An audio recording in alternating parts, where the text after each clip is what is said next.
Hey people, it's your girl Nikki. You know what time it is, real raw reflection here on Nikki Knows Now. If you haven't subscribed already, click the little bell so you get a notification every time I upload a video. So today, what we're going to be talking about is another step from my testimony. We will be talking about how I came from one house to 3 in 1 year. Some may think that, oh wow, I had a really master plan, I was this entrepreneur, I had, all these strategic moves, I had loads of money. Answer to all those questions is nah, nada, no, wrong, nah. What happened? I'm going to tell you the story now. Where we left off in my last testimony, I bought my first house and I was really proud that I'd saved up, worked so many jobs to get that first house. So I moved into my first house, and within 3 months, that's when everything changed for me. I was sitting in my bedroom and all of a sudden I heard a bang at the door. And I thought for a moment I was dreaming. I thought I was on TV. It didn't feel real when I heard the footsteps of the feet running up the stairs. Then I saw 5 males in my house, in my flat, completely ransacking the whole flat. Now, at this moment, I'm in complete shock because everything I've worked for, everything that I put my heart and soul into was being removed right from the face of the earth. Everything that I'd worked for, everything that I'd put my heart and soul into was literally being taken away at a second. They took everything. All that was left in that flat, apart from the kitchen and utensils, was my bed and my computer desk and my built-in wardrobe. Everything else was taken. They stabbed my husband and they left. They had a van outside and they were gone. Now, at that point, I was petrified, but I was in instinct mode. As soon as they left, I got up. They took literally everything. There was a few items left, and these were items like my computer desk, my television stand, my built-in wardrobes, but they took everything, my jewellery, my phones, purse. They took computer. Remember iPods back in the days? They took my iPod, laptop, television, DVD player. They even took the skybox. I mean, seriously, a skybox? They took everything. And they stabbed my husband, who was my husband at the time. That's another story, another testimony. And all that was left that I remember was blood all over my cream carpet. Why am I telling this story? Because I couldn't live there. I couldn't live there anymore. The trauma was immense. The trauma was so bad. I couldn't think, I couldn't eat, I couldn't sleep. I couldn't go out because I was scared that they were following me outside. I couldn't stay in because I felt they were going to come back. So I moved out. I went back to, as most of us do when we feel a little, scared, I went back to Mummy's and I recharged myself, and then I needed to not let these people beat me. So I went and I bought another house. Where did I get the money from? I borrowed the money. So I got my sister to take out a loan for me from the bank, and I calculated how much I could afford to pay the mortgage and repaying her back on the loan. And I got her to take out the loan for me. And within 6 months, I found myself a second flat. So here I am, keys in hand, second flat. This time, the first flat was a 1-bedroom, second flat was a 2-bedroom. So I lost a 1-bedroom, although I kept the flat and rented it out. I lost that in my mind, and God has given me now a 2-bedroom. I go into that flat on day 1. The memories, all the trauma just came flooding back. I could not physically live in that flat. It reminded me too much of the first flat. It reminded me too much of my trauma, of my pain, of what I went through. And it also told me that I hadn't healed. I hadn't actually dealt with what had happened. I was angry at them, but I hadn't dealt with it because I was blaming myself. I was telling myself I spent thousands of pounds on all the gadgets and everything, but I didn't buy a burglar's alarm. I didn't have an alarm in my house. I didn't have any cameras in my house. You know, why was I focusing on vanity instead of security? And this is something, if you don't have an alarm in your house, people, get an alarm. They don't cost much in replacement for the feeling that you feel if someone violates. So I was blaming myself, but I had to realize, and when I came to the Lord, I realized that it wasn't my fault. These people attacked me. These people came to me. These people were jealous. These people were haters. These people did not want to go out and work for themselves. These people didn't know what I went through. They didn't care. They just wanted to come and have a quick sale. They just wanted to take and sell for whatever their reasons were. So I was angry and I had to let it go. I had to understand that this wasn't my fault. They probably wasn't going to come back because they probably weren't coming for me per se. They were coming for an opportunity.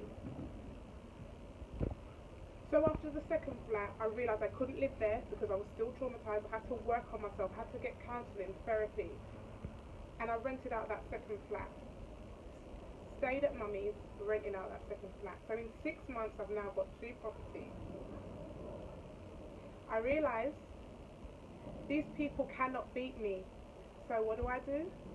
I borrow money from one of my family members in order to purchase my house. So I've gone from 1-bedroom flat to a 2-bedroom flat to now my house. And I get that house within the year. I move in. I can move in because I feel like I've let go all of my anger. I've let go of what it was that I was holding on to. I let go of my fear. I installed an alarm straight away. I got CCTV. I hooked up everything to make me feel secure. But also I had to understand within myself that it wasn't my fault and that it wasn't likely that they'd come back. So when I say God makes everything for the good, I can tell you that if it hadn't have been for those robbers, not glorifying them, but it's a situation that's been turned good, I wouldn't have, at that point, those 3 houses. If it wasn't for the grace of God, I wouldn't have overcome such a traumatic sight. Seeing blood all over a cream carpet, watching your husband bleed, is a sight that I will never want to see again. It's a sight that I would never want anybody, not even my worst enemy, to see. That feeling that someone is about to die in your presence. But I'm here to tell you today that God is good. Every situation that we go through, He will turn around for the good. They say you can get good out of a bad situation. Never let a bad situation stop you from getting the learning, getting something good out of it. Because there's always something that we can get from a bad situation. Whether it's growth, whether it's an idea, whether it's a struggle to get through, to break through, to do something. A bad situation is what normally pushes us to do better, to be better. And that bad situation was a catalyst for my businesses because I had to dig deep. At that point, I had 3 houses, 3 mortgages. I had to dig deep. I had to think about business ideas, how I can ensure to back up myself in case one of those people didn't pay. How I had to think about what is my next business move? What do I need to do? Had it not been for that situation, I wouldn't have been in that thought process. So I'm here to encourage you today that everything can work out for the good. I'm also here to tell people, especially you people out there that think you just want to take from people. You don't know their struggle. You don't know what they did. You don't know how they got their stuff. People, if you're envying me, you're envying my glory. You don't know my story. You don't know what I went through in order to get where I am today. So don't be envying people's possessions. Don't envy people's lives, because you don't know what they have to go through in order to get what they have. You don't know what journey God had to take them through, spiritually, mentally, physically. I had counseling, I had therapy. There was times when I drew my curtains and I didn't want to open them. There was times when I even want beard, my skin, because I just want to be in my bed. There's times when I'd hear a noise and I'm jumping. Up to today, there's still times my ears are very sharp. I hear every single sound, and that's because of the trauma. That's because of the incident that happened to me. So when people are out there looking at people and think that what they have, they don't deserve, or what they have, they want, I trust me when I say, be careful when you want to trade other people's glory, other people's things, because you don't know their story. And my story of being an entrepreneur didn't start with me having the idea of being an entrepreneur. It started because I was desperate, I was low, I was angry, I was upset, I was grieving. And that is why I'm here today telling my story, because God has enabled me to be able to talk about these things. So I have a message for those people that want to rob, steal and destroy other people. Know that your actions is not just theft. You're not just taking something from them. It affects them for the rest of your life. If you're a thief out there, be careful when you are stealing from people. Be careful, because you don't understand what it does to that person's life. If you're a murderer out there, be careful, because you're not just affecting that individual's life. When I went through my trauma, my whole family felt it for me. My whole family, the bus stop, they had to follow me to my car. These incidences is not just a one-stop trip.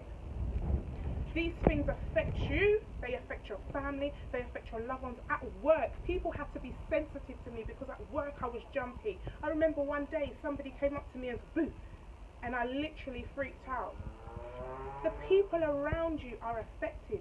So when you're going out there to rob, steal and destroy people, have a second think, because it's not just the stuff. It's not just, I'm taking a television and I'm hustling it, I'm going to sell it down cash converters. The big chain that they stole with the cross on there, it's not just the jewelry. These things have sentimental value. These things have meaning. These things carry people for the rest of their lives. And I felt terrible that I'd lost that chain. That chain meant the world to me.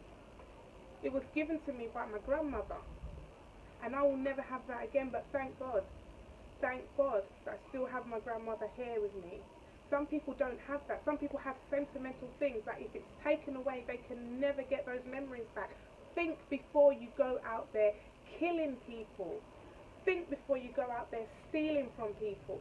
Think before you go out there and badmouth people. Think before you slander somebody, because you don't know their story, you don't know their journey, and most of all, it affects a lot of people around them. So I'm going to set up a challenge today. You guys know I love setting challenges on Nikki Knows Now, and the challenge that I'm going to set for us today is, drum roll, is there something you've really wanted to do, but because of a trauma or a certain situation is stopping you from doing it? I challenge you this week to let it go. Open it up, talk about it, let it out, let it go. It's time to stop letting our traumas and letting our fears stop us from being progressive. Stop us from taking that leap of faith, from making that vital moment. I remember one time I was in the cinema with one of my friends. My trauma recently happened just before that, and she said, come on, I need to get you out of the house, let's go to the cinema. And we went to the cinema, and these two boys started having an argument in the cinema, and me and my friend laughed about it. Up to this day, I was gone.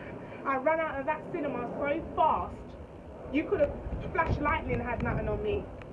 That trauma affected me so much, I couldn't even be in a cinema and hear two people arguing. I was bolted, I was darted, I was in that car park before you could say, flash lightning. So if you're scared to even go somewhere, or you're scared to do something because of a traumatic experience, I challenge you this week to confront those demons, confront that devil. The devil is a liar. Don't let that hold you back anymore. That experience is over. It's done. In the name of Jesus, I declare it finished. They will not come to rob, steal, or destroy you anymore. That trauma is over. If you've had a certain situation or something happened to you that's preventing you from making that step, from taking a leap of faith, I challenge you today. Dig deep into that closet and get rid of it. Email me at nikkiknowsnow@gmail.com. Direct message me on Instagram, Nikki Knows Now. Tweet me at Nikki Knows Now and let me know how you're getting on. Love you guys. Stay blessed. Peace. Peace.